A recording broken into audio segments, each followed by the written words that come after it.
the firehouse. Okay. You know, Crane what do you got? behind Duty tonight too now, or what? Yeah, we have drill tonight. Oh yeah. Did you ever did you ever make any headway with finding potentially a phase one there or no? No, we don't have any record of it. I even Yeah. went downstairs. Okay.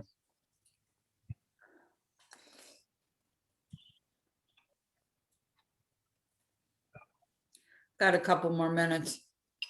Nice night out there, huh? Beautiful. What firehouse Yes, you got, nice. Jared? Storm and Derby. Oh, Storm, yeah.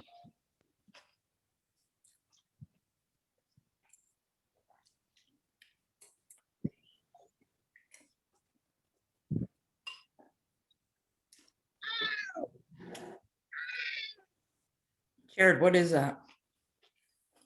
Baby? No, this guy was faking getting hit in the face with something because there's a guy here using a leaf blower across the street. Oh boy. I thought it was mine. My baby's in the next room here, so you guys might get some No, it didn't sound like a real baby. It sounded like either a cat or a, like a, it did sound like a cat, didn't it? yeah. No Judy tonight? Me? Judy? No. She usually shows up at these things, doesn't Yeah, she? you're right. She used to. She hasn't been showing up anymore. No. No. No, nobody. Cutting into Jared, her thank you. social life. I guess so. I wouldn't know.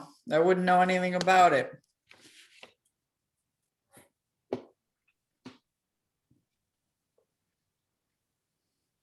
All right, I think we can start. It's 7 o'clock. All right. Can I ask everyone to stand for the Pledge of Allegiance?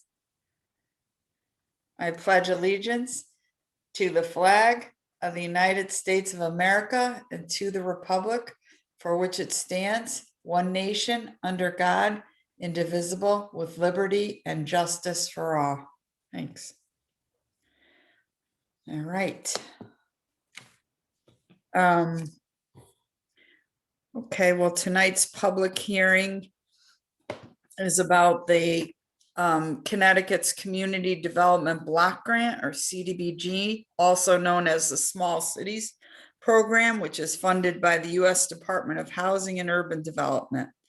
The primary focus of the CDB program is to benefit low and moderate income persons.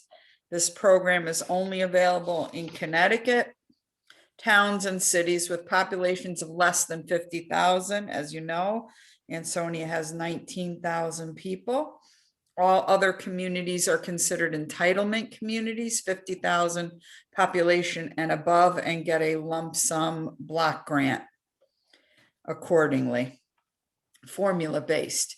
The purpose of tonight's hearing is to solicit input from the community regarding our upcoming 2021 grant application and answer any questions there might be regarding this application and the project we have selected. I will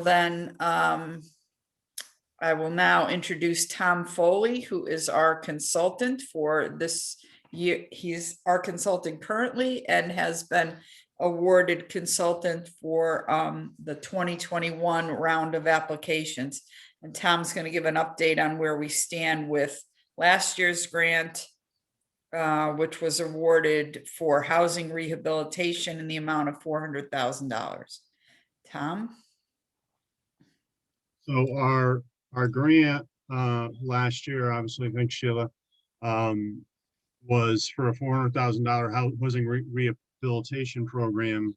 Typically, this would be the part of the meeting where I discussed the number of jobs that we've completed, the amount of money that was spent, the type of work that was done.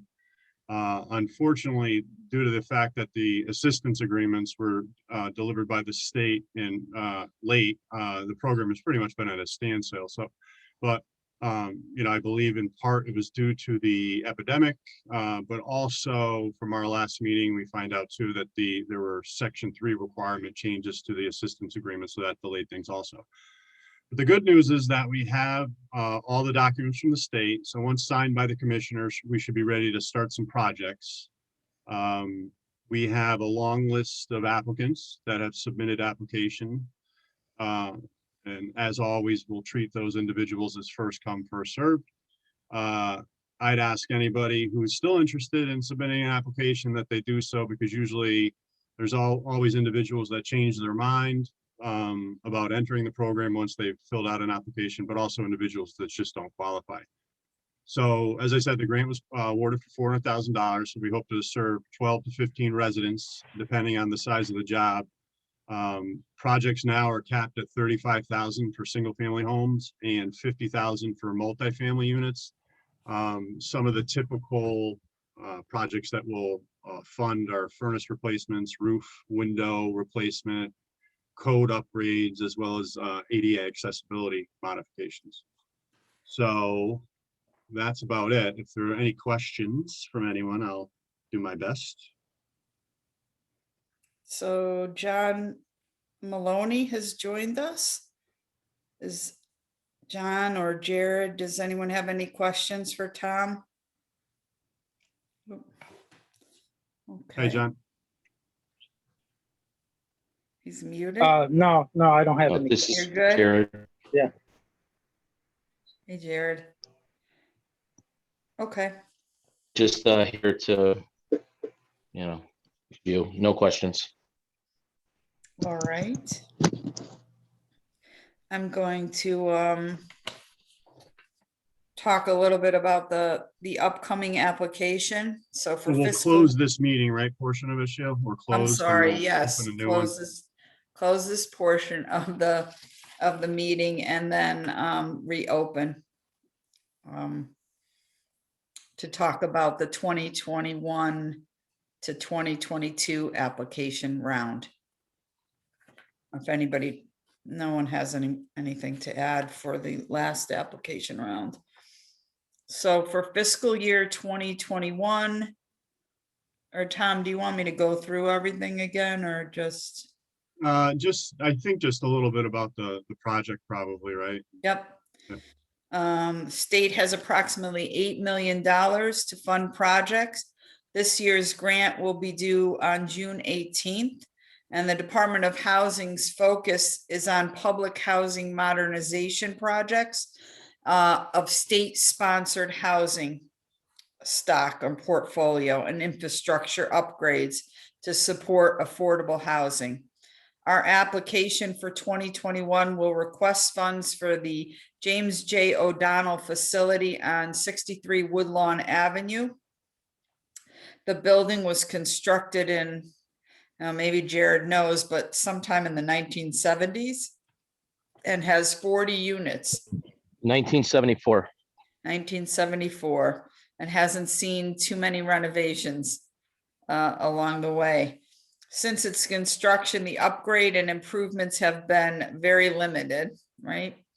The improvements specifically being undertaken will help to modernize the community and improve functionality, accessibility, and safety for the tenants, in addition to general upgrades to materials that are well past their intended lifespan. Our goal with this application will be to ensure the property is a safe place to live and is sustainable for decades to come. Because there's much to do, we intend to make the project a two-phase project and will request additional funds in the upcoming year. The phase one scope of work will include installation of a new 4-floor elevator. The present elevator is in dire need of replacement. Replacement of all unit apartment doors, in addition to common exterior and interior doors, and upgrade for accessibility purposes. Replace all of the original windows. This will help to improve the building's energy efficiency and replace each of the units, air conditioning units with high efficiency units. Replace the existing generator and the generator enclosures. Replace all interior common area lighting and upgrade the exterior lighting. We will replace two sections of I haven't lost my spot. Sorry, guys. We will replace 2 sections of the EPDM roof that were not replaced during previous renovations. And we will replace unit cabinet heaters, which are no longer working efficiently. So that's phase 1. That's what we hope to accomplish if awarded and we're successful.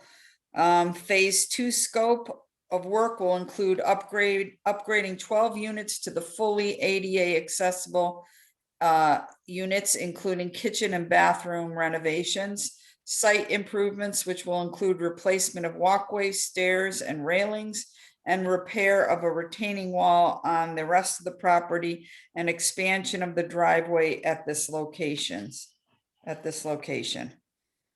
So those are both phases that we hope to accomplish at 63 Woodlawn. Certainly it's a worthy project, we all think. The residents deserve a better place to live, a more efficient place, and a more accessible place. And with that, I will ask if there's any questions or comments from anyone. All right, Tom, anything to add or? No, I think that's it. All right, You know, I think it's a great project and definitely in need. And, you know, I think it's exactly what the state is looking to do as far as funding this round. So thumbs up, fingers crossed. Yep, See what looks like happens. a good fit. Fingers crossed. We appreciate the Housing Authority's efforts. Jared is on the call, Jared Heon, and Steve Nakano and Joe Pinto and the board. We appreciate everyone's effort working cooperatively. So we will get this done, get this application filed and hopefully funded.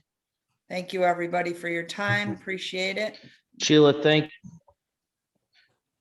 Sheila, Jared. I just wanted to say that all of the Housing Authority partnership with the citizens and the 40 residents who reside in that building greatly appreciate it. Thank you. Appreciate that. Thanks for the partnership. All right, guys. All right, everyone, have a Signing lovely off. night. All Bye now. right, everybody. Bye-bye.